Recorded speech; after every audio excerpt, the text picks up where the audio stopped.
Bora lá, galera. Questão 6. O metabolismo da sacarose ocorre durante a respiração, formando CO2 e H2O como produtos. Sabendo que foram obtidos 15,7 litros de CO2 nas condições normais de temperatura e pressão a partir de 25 gramas de amostra, calcule o grau de pureza dessa amostra. Bonitinho falou de amostra, não falou de reagente, exatamente isso. A gente tem 25 gramas que é de amostra e não de substância que participa da reação, já que a pergunta é justamente pureza. De qualquer maneira, para sempre e todo o sempre, regra prática: montar e balancear a reação. Dessa vez a reação não está balanceada. Vocês estão vendo aqui que é o metabolismo da sacarose e a respiração, mas de qualquer forma é uma reação de combustão, não deixa de ser aquela reação que a gente sabe que sempre vai produzir energia na forma de calor e que a gente tem que sempre saber montar. Tá com dúvida na reação de combustão, tem que rever. Reação de combustão: combustível comburente, sempre produzindo CO2 e H2O.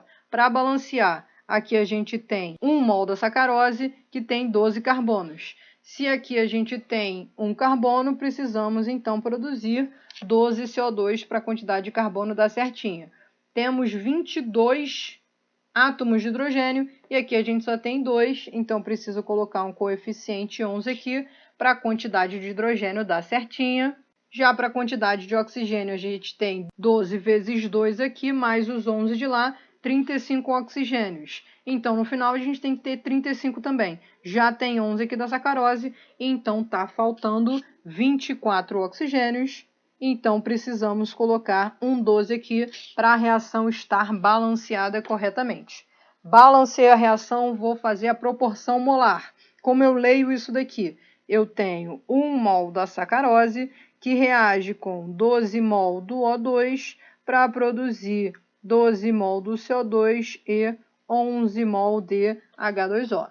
O que eu estou falando e de quem que eu estou falando? Estou falando litros do CO2 e estou falando de massa da amostra. Como a amostra é de sacarose, estrelinha na sacarose. O litro aqui era do CO2, estrelinha no CO2. Vou fazer uma linha igual, só que agora usando as grandezas que o enunciado falou.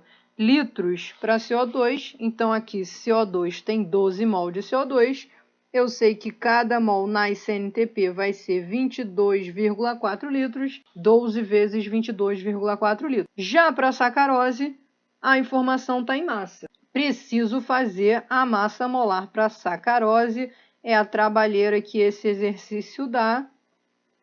Massa molar da sacarose: 12 vezes os 12 do carbono, mais 22 vezes o 1 do hidrogênio, mais 11 vezes os 16 do oxigênio. Somando todo mundo aí, a gente acha 342 gramas a cada mol de sacarose. Aqui na combustão está participando 1 mol de sacarose, então está participando 342 gramas de sacarose. Só que a questão já disse a quantidade em litros que a gente obteve de CO2 e me deu uma massa de amostra. Então, o que eu poderia travar aqui? Eu tenho tanto um dado para substituir aqui, tanto um dado para substituir aqui. O que eu tenho que analisar aqui? A questão da pureza. Se a gente tem uma amostra impura, significa que a gente está questionando sempre o dado do reagente. Tá na dúvida em relação à pureza e rendimento?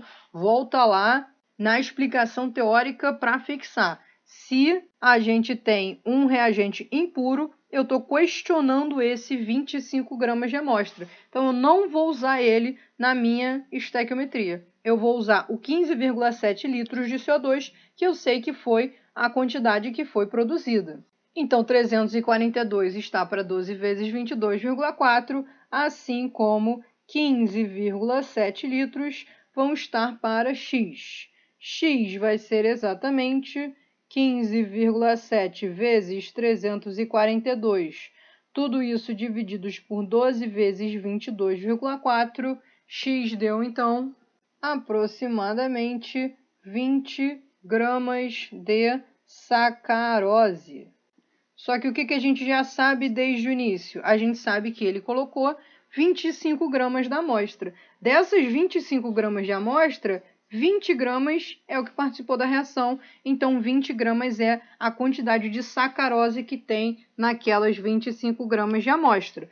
Como a gente está querendo saber a porcentagem de pureza, vamos lá. 25 gramas era o nosso 100% de amostra, então se a gente teve 20 gramas só de sacarose lá, é porque o nosso percentual de pureza é exatamente 80%. Fechado, galera?